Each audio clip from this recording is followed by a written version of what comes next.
Okay, we are pulling in the feed.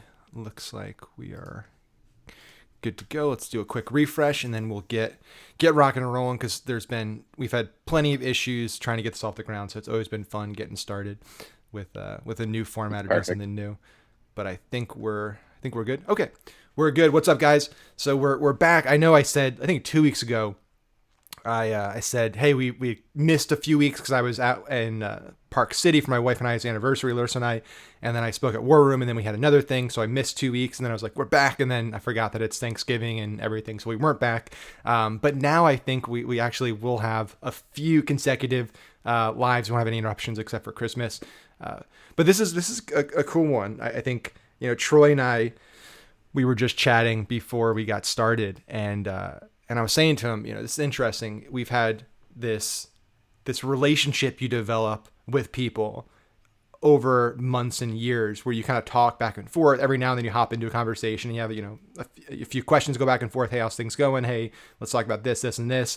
Occasionally might be like, can you believe this dude? Occasional, Facebook posts like, what do you think about this person? Of And course. it's and that's always fun. But we never actually sat down and actually had a conversation. So I'm really excited today to talk with Troy, talk about Juice, his brand, and also his background, because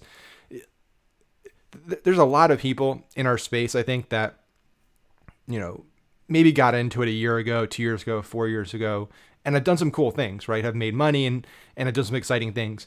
But you've been in the kind of online marketing, online business, entrepreneurship world pretty much since you were like 10, 12. And you've like, I've seen your websites, I've seen the pictures on the initial websites that you built and the stuff that you've done over the years. And you've also not just done entrepreneurship, you've also done you've done work at bigger companies, right? You were the head of customer acquisition at BuzzFeed, and so worked with some of the biggest companies in the world, but also done some really cool stuff. And now at Juice, you guys are just crushing it for clients. You're running Facebook ads, you're running paid traffic, you're helping them build their brands, build their businesses, grow their revenue. And so I know today we're going to have a ton of stuff to talk about. By the way, guys, like always, we do these interviews. We'll basically have a chat for 45 minutes or so. Then we hop over to paid traffic training, our paid group, where we kind of cut off the feeds. So anybody in paid traffic training right now, if you're watching and you're like, I got questions for Troy as we're going through, make sure to drop them below in the comments. And we'll get to those as soon as we cut the feeds. So Troy, it's great to have you on here, man. It's great to chat, and I'm glad we Great to got be here. the Predator AirPods worked out before we went live. That would have Thank been God. that would have been fun. It sounded like the first minute I was talking to him was like straight out of the Predator, and I couldn't understand a word he was saying. I was just afraid for my life, and I was like, I this is thought it gonna sounded be cool, but I guess not. But happy to be fixed now. yeah. It would have been cool for maybe like 10 seconds, and then if we knew we could fix it, that'd be good. Um, but yeah, I have a ton of questions and a ton of things that I want to chat about. But before I dive into any of that, I would love to just start like you've seen things grow and you've seen things change over the last Yeah. 15 plus years. Like what do you think? A two-parter. What do you think has been Mhm. the biggest change that you've seen, like from when you first started out to today? And then the second one would be like, what do you think hasn't changed, right? Like, what's one thing that you've seen that's kind of just been consistent through all the business you've started over the years? The one thing that changed, and I mean, this is like sound like a simple answer, but it's I mean, Simple's fine. actually, I don't know, but I mean, everything used to be. It's actually kind of changed and went back. I feel like everything when I first started making websites when I was like 9 years old. I'm 31 now. Was back like almost like AOL era. Everything was keywords based on chat rooms, and like everything was condensed within this AOL framework. And then after that, like when I was a little older, like in the early mid 2000s, the internet kind of opened up a bit, and there's came like an exploratory phase where everything like you search for things, you go to different websites for different things you want. But I feel like the internet kind of came with social media, kind of came back to that with like everything's within the Facebook platform, Yeah. whether it's Instagram or being on Facebook or a social platform. It's kind of the internet kind of went from being condensed to open to now it feels condensed again, if that makes sense. Yeah, it's Because really interesting. like Yeah. Facebook pages are the new keywords in AOL, or their new brand pages on Instagram are the new pages from AOL back in the day. People don't like really search and go outside of the AOL. I mean, sorry, the Facebook like framework as much, or the Facebook platform as much, like they used to. So Yeah. that changed and that went back. I thought was interesting. Yeah, so it's just going from kind of walled garden to open platform to walled garden again, which is interesting. And it's, again, Yeah. like we talked about this before. Like these conversations, there's no preset questions, so we go wherever we go. But I think I'd love Yeah. to get your opinion on this because you've kind of been an insider in the industry for a long time. It seems like we went from a period, just like you were saying, where we had this massive expansion and kind of democratization of the planet essentially, where everybody gets a voice and everyone has access to information and opportunity for a period of time, and that's amazing. All the walls kind of come down, and then it seems like Facebook and Google and Apple and a lot of these companies that kind of have helped facilitate that have Mhm. continued to consolidate and consolidate and consolidate. Amazon as well, to the point Yeah. now where it's still somewhat like you still have these benefits of access. I can go to YouTube and search for anything and learn anything, right? But if you're like a Sure. business, if you're a marketer or even a consumer, like the distribution channels have been almost monopolized, right? Where it's like, hey, Apple, if you want to have an app that gets to somebody's iPhone, right? If you want to have a business that depends on an iPhone, like a Spotify, for example, you need to play nice with Apple. And if Apple Yeah. decides, well, you know what, I want to get into the music business and I want to start doing, music. Ironically and coincidentally, and if Apple says they didn't do this intentionally, Spotify's app drops to 25 when Apple Music comes out, right? And you have the same thing with Amazon. Amazon has the platform for, business owners come and sell things, but they also sell Yeah. things, right? So you're making the market, you're Yeah. competing in the Amazon market. Basics, a little uneasy for brands to go on there. Like I get it, like, a lot of brands don't want to touch Amazon. Obviously, they own your data. You Yep. don't have access to customers like they do, but then they also, on top of that, kind of do the basic side, which is a little unethical a bit, I feel like. But I get it. They're So trying to yeah, go. so where do you think that's going to lead, right? Because you're working with business owners all the time, you're helping with marketing, helping grow. So you got to play nice with these platforms. You have to use these platforms. Do you see it continuing to consolidate, or do you see something happening where and I know this probably depend on the election, for example, like what happens in DC in 2020, but without a government intervention, do you see it ever like changing, or do you see it continuing just to like, all the power consolidates to like 3 or 4 companies, and that's basically you got to play with them if you want to play? Yeah, I mean, I feel like it's consolidating. Like we work with a lot of brands, and like consistently throughout the theme throughout the last uh, probably like 3 or 4 years, like pretty much since I was at BuzzFeed, was people going back to owning their brands and not being dependent on the platform. Because like when I was at BuzzFeed, I remember that's when like Facebook started doing aggressive algorithm updates in the feed to make it so that you don't get organic reach. You need to pay Yep. for it. So that actually crushed a lot of brands. And BuzzFeed, like of course, is built around the Facebook ecosystem of Facebook and Instagram. So it went back to a time of going back to owning your audience, which I feel like a lot of these brands are starting making a push to. A lot of our clients are doing that. When I say own the audience, I mean not being on Amazon, having your own store, having email list, having SMS list, having ways you can approach and reach your customers without being dependent on these platforms. Yeah, I think it's so true. I think if you see, like, if you can take away anything from Cambridge Analytica, what's happened the last year with data privacy and the continued aggressive push by the platforms to, you know, shut down businesses, shut down ad accounts, like basically, if we've learned anything last year, it's that Facebook and Google and these platforms can be great for your business, but they can also turn your business off in a single day if you're 100% dependent Yeah. on them, right? And so having first Oh yeah, party it's data is really important. 100%. And being reliant on Facebook's extra scary because fortunately we have really great ad partners at Facebook that help us all the time if there have any issues. But if you don't have those spend levels and you don't have access to those people, if your ad account goes down, like what are you going to do? Like, there's no number you can call. You can keep emailing support, but it's chances are they won't answer, and then your business can suffer at that point. So it's a little scary being that dependent, Yeah, I totally especially agree. without It's access. Yeah, unless you have, a person that you can call on the phone, which is, we're lucky to that extent that we have there's when you spend a certain amount of money, you have certain benefits, but it's for the majority of businesses on Facebook, majority of ad accounts on Facebook, like you're SOL. It's either, they Exactly. reply to you on your support request and they, for whatever reason, they made a big mistake or they are in a really good mood, they're probably not going to do anything, right? And most people handle it the wrong way. Exactly. I did a post about this the other day. we have and this could be a total fluke, right? It could be, it's not a massive Mhm. data size, like a pool of data, but we have a 100% success rate getting ad accounts back, um, by simply just being respectful and polite. I think that's one of the biggest mistakes people make when they get their ad account shut People, down. yeah, that's super underrated. I mean, I never understood people that got like angry or frustrated or yelling at customer support on Facebook or these platforms because at the end of the day, you're in their hands and Yeah. they do not have to help you. But if you empathize with them on like on a human level and realize that they're people too, that they'll more than likely be receptive to that and helpful. It's Yeah. super underrated. I don't understand the point of cursing and yelling at people. They're not going to, it's not going to be encouraged to help you. Yeah, it goes against human. It goes against, I know, a lot of people's nature. Like for me, my just instinct is to get very very angry and vent.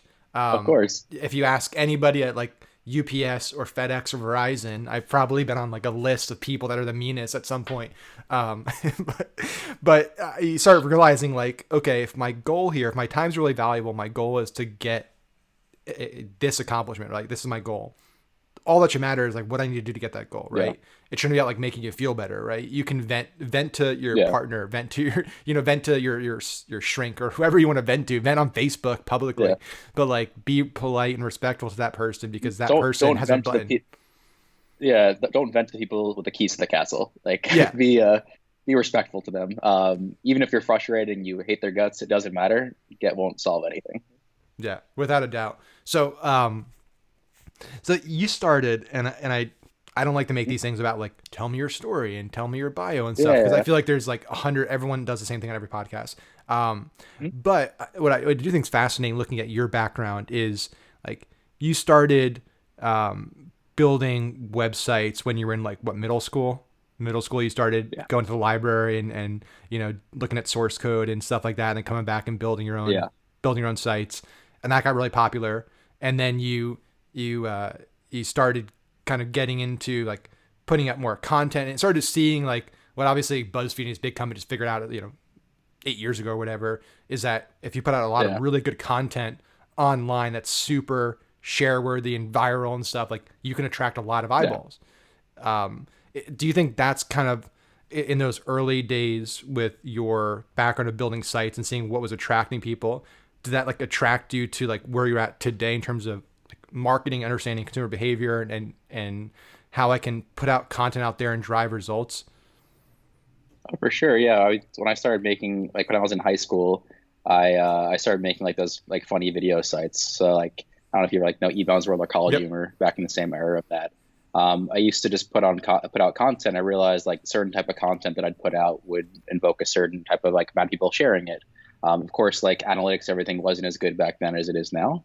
But I could still see the traffic numbers as they come in. And I still see the comments. I look at that. I used to look at those are my engagement metrics, so like number of like hits to the site and comments on the videos.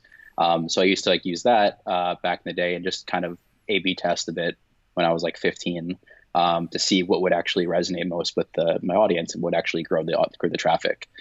So I learned how to do that. I learned that if I say certain type of words, Google likes that and starts to rank me better. And that was really the foundation of learning marketing and also networking when I was that young. Like I used to just reach out to everyone that owned other websites and try to learn from them. That's where I started learning how to just really network and get myself out there and really like learn from others.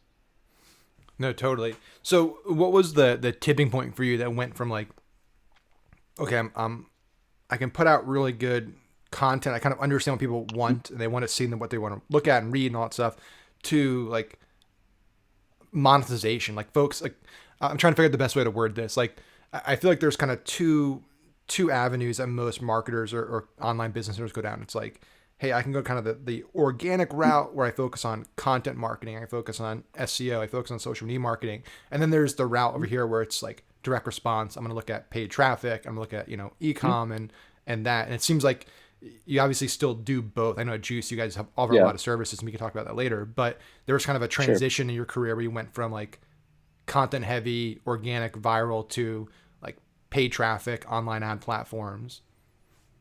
Yeah, so I didn't really start so like back then like that was pre-Facebook, so and obviously Google was still there.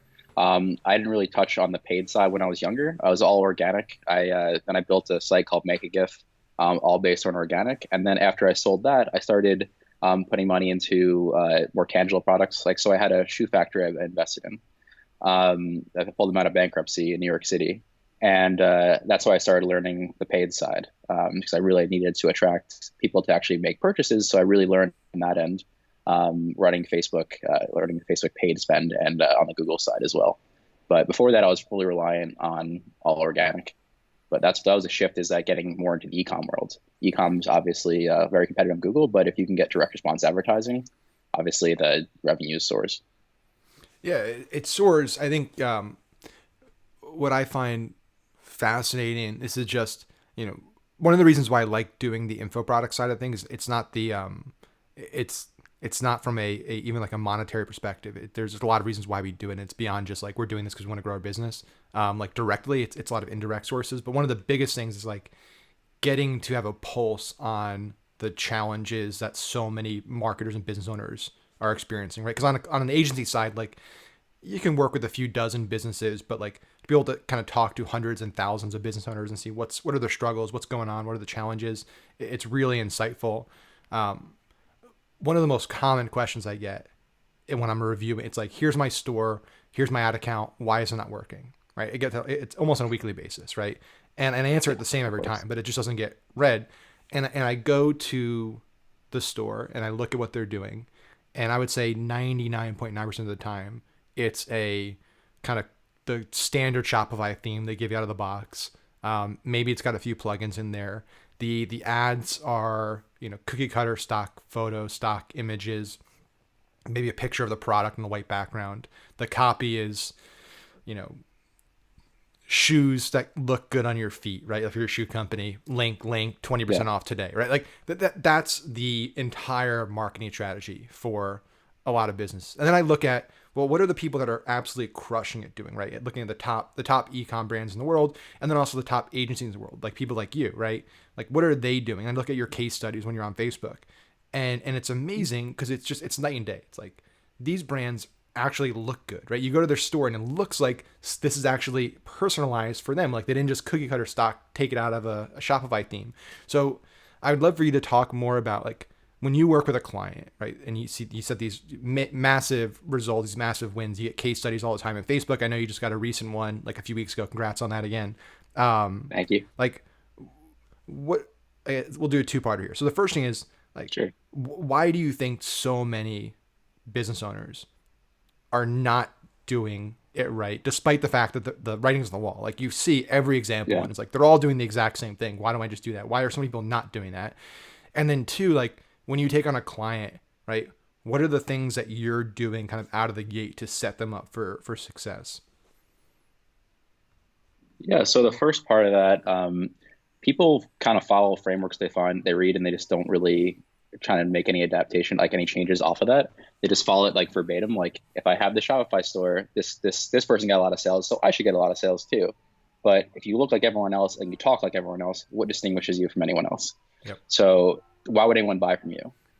Especially when you have the default templates, like and use stock photography. I always tell all of our clients at this point, I feel like consumers have a sixth sense for stock photography, especially when you're browsing your feed. Like if you're browsing in a feed and just a generic stock photography of an ad, you're going to browse right past that. Mm-hmm. It's it's stock photography. So you're kind of just not interested in that.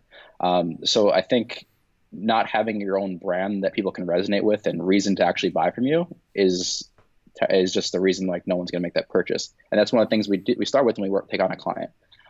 Is we try to give like a reason for someone to make a purchase. Like, yes, you have a great product, but if you don't explain this well, no one's going to understand this. And it's also hard. The difficulty of online sales versus, of course, like retail is that you can't touch, you can't feel, you can't smell. So like we have this difficulty. Like we have like fragrance clients. We have a client selling $180 cologne. Obviously, cologne smell you need to smell. Yep. So what's the next best thing you can do? There's a few different things we do for our clients. Like we always tell them they need some kind of social proof, some kind of third party vetting. Whether it's if you have press, that's great because it's a third party trusted source talking about you that can tell you that can people already know and trust and believe in. It could be influencers, which is just someone that's either a tastemaker or someone that they see someone else using the product. It could be celebrity. Obviously, people trust celebrities, and they want to be like them, so they try to emulate them and buy the brands they buy. Or it can be reviews. That's the lowest hanging fruit. Is this reviews can be if it's a new product and you don't have reviews, you can always just gift out Yep. products. A lot of people don't want to do that because they don't want to waste inventory, but at the same time, it pays back so many times over by having those reviews and having other people vetting. Because I know, like when I look at it, like buying a product on any site, I look at the reviews first. I always look at the worst reviews, but I still look at the reviews, and I try to see what made someone make this purchase and why they like it. So That's third so party important. like validation is important. Yeah, I just want to stop you there because that's so important. Like Yeah, what you said about business owners don't want to send out free product because it costs money, right? Like the thought process there, it's so crazy because it's okay. Let's say I'm selling, you know, I have an apparel business, right? Like let's say my hard costs are like $3 to $5 for my product, right? Maybe even less if you're buying bulk. Like to send out 100 shirts to friends, family, people, it's cost you $300 to $500, right? $300 to $500 send out product to get a few hundred, you know, positive reviews, UGC, stuff like that. Okay, so let's say you're now in the hole of $500, course, $500. Okay, without that, you're going to spend hundreds, thousands, tens of thousands of dollars on ads to try to get sales. You're going to lose way more money. You're going to lose thousands of dollars guaranteed without having any UGC, any reviews on that page. Like you just need to think about it of that way. course, It's not, hey, if I don't do this, I'm going to make more money here. It's no, I'm going to invest money at some point in this business. And if you don't want to invest money, you shouldn't be starting a business, right? You don't just get to throw 100%. something up there and make money. And I know I want to get back to the point. I go on tangents here, but like No, no, I think this is one of the biggest problems with the walls coming down and barriers to entry to starting a business. I think it's an incredible thing because it equals opportunities for everybody, regardless of where you live, your socioeconomic background, your status. It just levels the playing field, right? As most as it can. However, like if you want to start a business 30 years ago, like you had to put some serious thought into it and time, right? Hey, if I want to start selling shoes and it's 1960, I need to go find real estate. I need to find a really good place to sell my shoes. I need to find a factory. I need to order inventory. I need to come up with a design. I need to hire people for that store. Like you need to put a lot of thought into it. You might be $100,000+ in before you open the door. And because of that, you're going to take it seriously. You're going to put 100% effort in there. You're going to be willing to invest in the right things. Nowadays, it's I want to sell shoes. I'm going to go to AliExpress and I'm going to just find a shoe there. I'm going to throw up a Shopify store. I'm like $5 in at this point. And because of that, now $100 investment seems like a big investment to you. And it's it's not. funny though, because well, for starters, you have a very good point about the UGC side. Like that's an alternative that by gifting those products, not only is it getting you reviews and people showing you worth of the product, but it's also giving you content for the advertising side, so you don't need to use the stock Yep. photography anymore. But it's funny, people are comfortable investing thousands of dollars into a new website or a conversion optimization like audit to redo their site, but they won't invest the money in giving out the inventory to actually get the product in people's hands. And I always thought that's kind of weird, like mindset. I get it's not you're not seeing the results initially right away, but it pays off over time, of course. Yeah. It's, I don't know sure there are flukes and anomalies, right? They're always going to be just outliers there, right? We had a client 2 years ago that came to us end of Q3 and was a farmer, a CPA at a family farm, and heard about drop shipping. And he was the dad. He had 3 kids and started a STEM toy company, and just boosted one post on Facebook that didn't have a call to action, just the image or a slideshow video and text, and he did I think about $2 million on about $800,000 in spend with one, like that was all he did. So stuff like that is going to happen, right? There's always going to be just like right Of time, right course. place, right product, and right time. Just all the stars aligned. Dude made a ton of money. The problem is people see that, and like you said, they anchor into that example because that's the path of least resistance. Instead of it's like the college dropout analogy, right? It's like, well, Zuckerberg dropped out of college and then he made Facebook, and so I should drop out of college because then my company will be Facebook. It's like, well, No, but the media doesn't cover the thousands of kids every year that do that exact thing and that a year Of later are course. living on their parents' couch. Like that's not an exciting story for CNN or Fox to go and cover Oh yeah, that everyone just looks at the person. highlight reel of the one person that was successful, not all the people that tried to do that same route. Yeah. It's if it was that easy, everyone would do it. But yeah, Yeah. So for ecom, I think it's the same thing. It's people see that, hey, this yeah, person found a hot product, threw up some ads, made millions of dollars. Like I can do that. It's like the lottery, right? Somebody has to win the yeah. lottery, and that should be me. Like it can be me, right? And it could be, but like look at the 99% of other people that are successful and like emulate them. Like look at what they're doing. And if you look at any brand right now, whether it's Mac Weldon or Purple or Casper or Warby Parker or Quip, like you can go on a list of just these brands. Rockets of Awesome, which is this killer brand for kids that's just crushing it with like kids apparel, but just absolutely crushing it. Every single one of them has an awesome look. They have, you go to their site, you look at their ads, like there's a brand there. Like that there's something Yeah. behind. There's just a story, there's a mission, there's a purpose, there's a visual identity. Their creative is incredible. Their store looks great. You go to what's Magic Spoon, Nugs. Like it's literally Yeah. every majorly successful direct to consumer brand that I can think of that I see and I know are doing 8+ figures.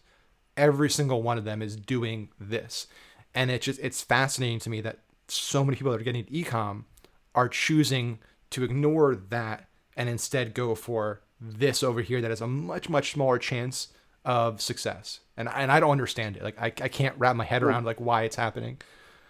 people see the like the random highlight reel of like people doing drop shipping and being successful, making millions of dollars. But I always try to like tell people drop shipping's good, but it's not sustainable. It's a good way to test the market and get a feel for a potential like future bit like business for doing larger orders and actually building a brand. Like I used to before I was at BuzzFeed, I was just making a bunch of different drop shipping stores 4 years ago, and I was just testing the waters and just seeing what stuck. I had plenty of Yeah. stuff that failed, and I had plenty that worked. But if anything worked, I'd reinvest the money that I made. I'd build a brand around it. I'd order inventory. I'd make proper packaging. Because if you don't do that, it's not sustainable. You can't grow these like any of those companies you mentioned have a really good branding and they have a good feel to it. It's a brand you want to be attached to. It's you can't grow a business on just drop shipping and with no brand and just generic labels from China. Yeah. They put a lot of thought and energy into making that brand something that's desirable that you want Yeah. I mean, and cool. you look at like the stuff I randomly get online from clearly a non-brand store, and the experience is so underwhelming, right? It comes in a terrible plastic mailer. You open it up, and it's just a product in there. There's nothing else in there, and it's Oh, like, for sure. well, this I is mean, if you lame. get like, yeah, if you get like Allbirds or something, like that's a perfect example of like a Yep. brand that took a lot of thought. Like the site looks amazing, the product is really nice, like feel to it, and even like the unboxing, like the small details that like, these It's brands go amazing. into, like the Allbirds, like it's folding out kind of with the two shoes, like it's really smart. It's a lot of thought that went and like energy went behind that, so Yeah. it makes you like a bigger fan of the brand, and like you feel like you got your money's worth. Yeah, and what happens with that is you end up with somebody like me that owns 4 pairs of Allbirds, and now my dad has pairs of Allbirds. Like the ripple You get effect excited of about it. positive Yeah, word of mouth is massive. Even like Away is another great example. Away luggage blowing up. oh yeah, My wife and I bought a set, and the unboxing experience is amazing. It is incredible. The boxing, it has their mission in it. You open it up, and inside, instead of a basic instruction manual, it's like a passport. Like every little yep, detail. And then guess what? People talk about it. They share about it. So now when somebody's in the market looking for luggage, they're like, okay, I have all these options, but I keep hearing about this brand. People are going to buy the yeah. brand that they hear about. And that's and I'm curious to get your thought on this too when you're talking to clients, like short term versus long term mindset in marketing, right? Like there are just certain products and businesses where the sales cycle is longer, the number of purchases that happen through a lifetime are shorter, and it doesn't mean that you shouldn't be marketing. Like if I'm selling, I'm going to like, we're building a new house, my wife and I, and like if I see ads or content from a realtor or a builder over months or years, and then I go and I'm looking to build something, right? Like the person or brand that I've been seeing consistently and I've been getting value from in content, and like just even at a subconscious level, when I go to now search for something, if that's the one brand or one name I recognize, the chance that I'm going to start there is much higher. Now it's not guaranteed I'm going to buy there. There's still a lot that needs to happen, Yeah. but like that build up period pre-purchase is super important. Yeah. I just want to touch real quick on the other end because Yeah. I imagine anyone watching this that doesn't have like a large brand and can't do the Allbirds size of like doing this, putting all this money into packaging. Something that works really well for our clients that I always recommend, especially if it's a newer brand just starting out and give the bandwidth for it. And there are services that do this. It's just a handwritten note. Like that goes a really long way, and people don't realize the impact it has. Like every time, if you get a handwritten note from the founder saying how much you appreciate it and just like a thoughtful anything behind it, it increases your brand loyalty tenfold. But anyway, so going to the other side, Yeah. yeah, I mean, getting content out there consistently is super important. One of the brands that I worked with before BuzzFeed was a company called Watsco, which is the largest like HVAC distributor in the world. And I worked with a lot of different contractors when I was there trying to understand their business. And a lot of the ones that were doing well, they were actually had a lot of referrals online, people that just consistently put out either YouTube videos or just blog content about maintenance of their AC units, how to fix certain issues, and like all these like simple things that like doesn't seem like a big deal to them, but people researching it don't know the space. It was super helpful for them to the point that they're a customer for life and they're loyal, and they're whenever they need anything, they always go to these people because they see them as a trusted source. They see them as someone that really knows what they're talking about. So consistent content that seems simple to you is going to be super helpful for others, and that's why like hard for me. It used to was hard for me for a while. Just like something on the marketing side or web development side just like seems so simple to me, but I didn't realize that someone that's never done that hasn't been doing this for 10 plus years, like that's very hard for them. It just or something they just didn't know previously. Yeah, that's so true. The thank you card, incredible idea. People also I think have this assumption that like if I can't do big, right? If I can't be like Apple in terms of my packaging, even though Apple's thing is like minimalism, but if I can't Yeah. have the brilliant mindset that goes behind creating something like that in the first place, then it's not worth doing anything. It's like, well, no. If you can't afford to do Allbirds level packaging, you can still afford, maybe it's an extra 30 cents or dollar per order, whatever it might be. Like that goes a long way. And there are a lot of apps out there, like if you're a Shopify store, that'll automatically do that. They'll hook into your store and they'll automatically send out, they have machines that do handwriting, which is pretty cool. Or things we Yeah. talked about before, like a thank you video, right? Retargeting. There's a lot of little things you can do that just add that little level of personalization that sets you a little bit apart from somebody else. Yeah, And it of doesn't need to course. be these massive things.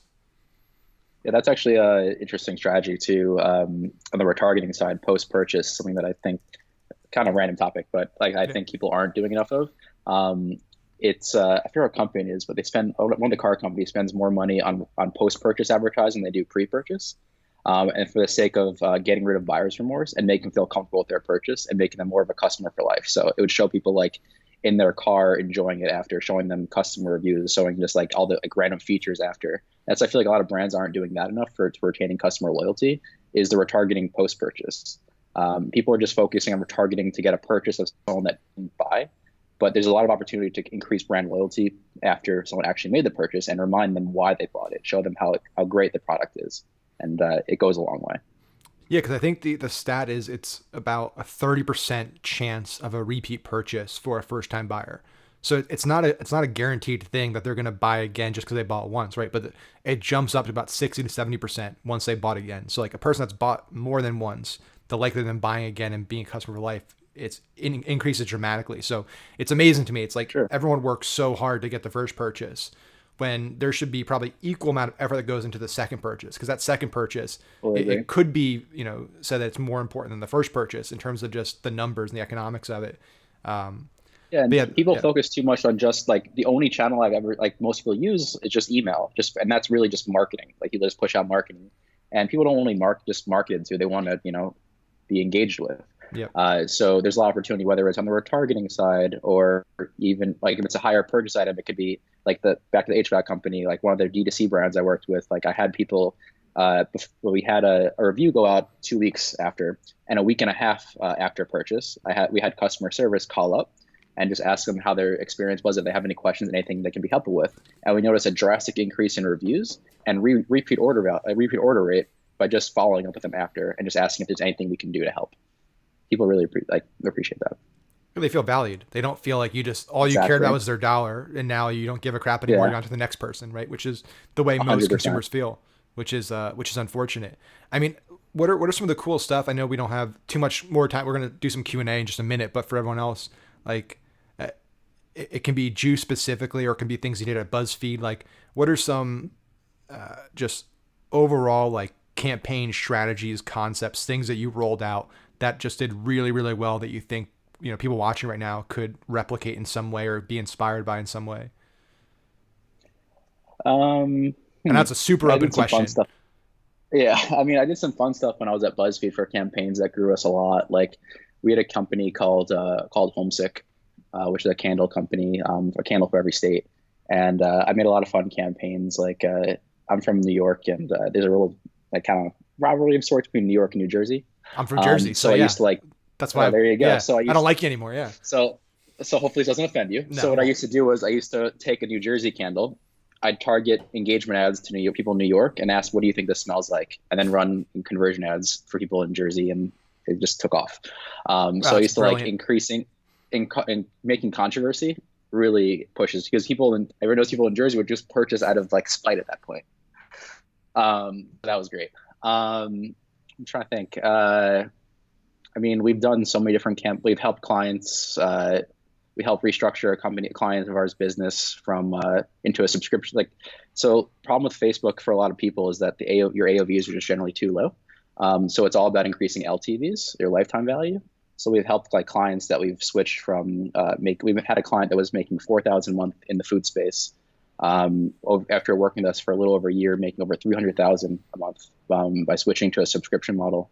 And then yeah, that help is a good way to help get your LTVs up and actually make Facebook worth it for you, because that's a big problem with people with a lower price point. Yeah, Subscription models super underrated. I know as people are more jumping into it now, people are kind of wary because they think like, oh, another subscription box. But if it's a product that they're consistently using and they actually you can derive like push value from that, a really good way to reshape your business. Um, so that was really fun because it was a husband and wife team, and I don't know, they're great. So I'm happy they're killing it now. yeah, that's Um, awesome. hmm. While you're Yeah, we had thinking a about lot of some, random yeah, campaigns. Yeah. well, if you're thinking about another one, I'll just dive in on the first thing you said about the homesick. So polarization is by far one of the single most effective things that we found, at least on the ad side of things. But a lot of people are afraid to do it, right? A lot of people get very scared, like, I don't want people to not like my brand or my product. I don't want to piss people off. But what we found is that if you try to appease everybody, right? You try to be like, everyone needs to be, not offended or doesn't dislike this. You don't attract any hardcore fans, right? Like you're lukewarm, Exactly. and everyone just is like, oh, that's okay, right?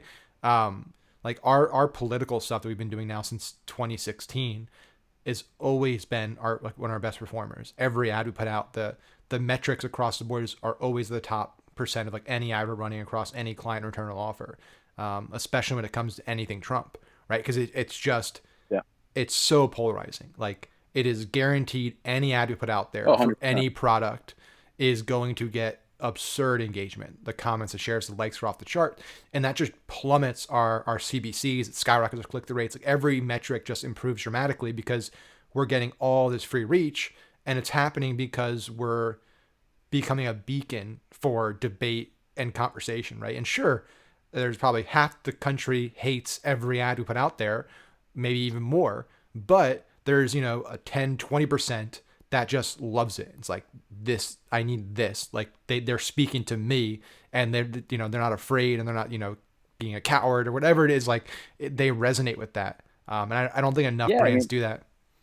I think yeah, brands are a little too scared to do that, and it's like people don't realize like the reach effect it has. Like if you comment on an ad, your friends are gonna see you commented it, and they're just gonna keep flowing from there. If you I understand like brands not wanting to touch politics, they don't want to be polarized. Some brands don't want to be polarized, but if you have no stance at all, or you don't have like anything, like any kind of like you said, like lukewarm was a good example, like good like way to word it. Like who's going to be passionate about lukewarm? Who's going to be excited about that and comment on it? Like it's very few and far between. So I do like that strategy.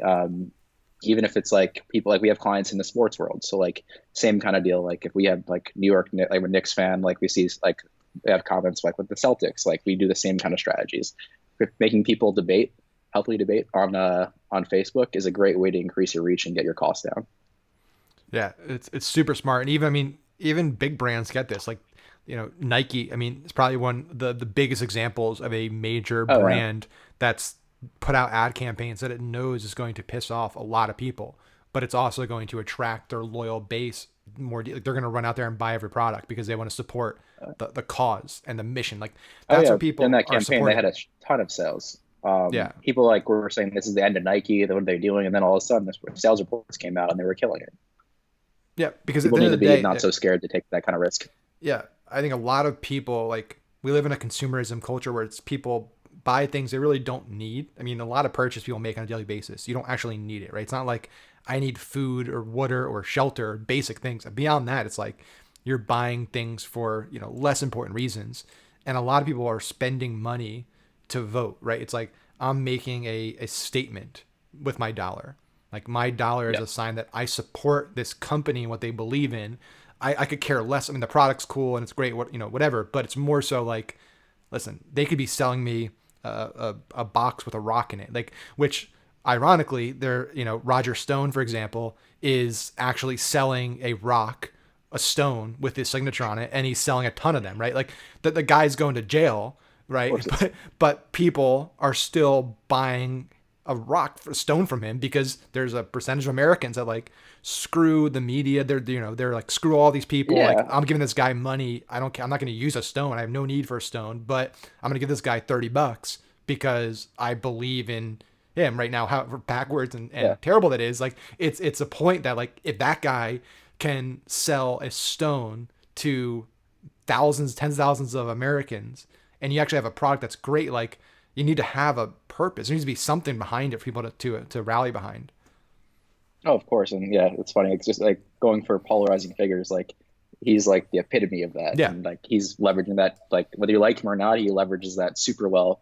And he's made a career out of that. yeah, without a doubt. So I'm gonna be respectful of your time. Gonna check off the other feeds here. We'll go over traffic training, do some questions. I want to dive a little deeper on this political stuff because it's really fascinating to me and get your thought on it. So Sure. guys, if you're watching right now and you want to be part of these weekly lives that I do and ask questions to our amazing guests, it's one of the many benefits of being part of paid traffic training. So you can go to paidtraffictraining.com, sign up today, and be part of these in the future. So we'll see you guys in the next one. Let me check that off.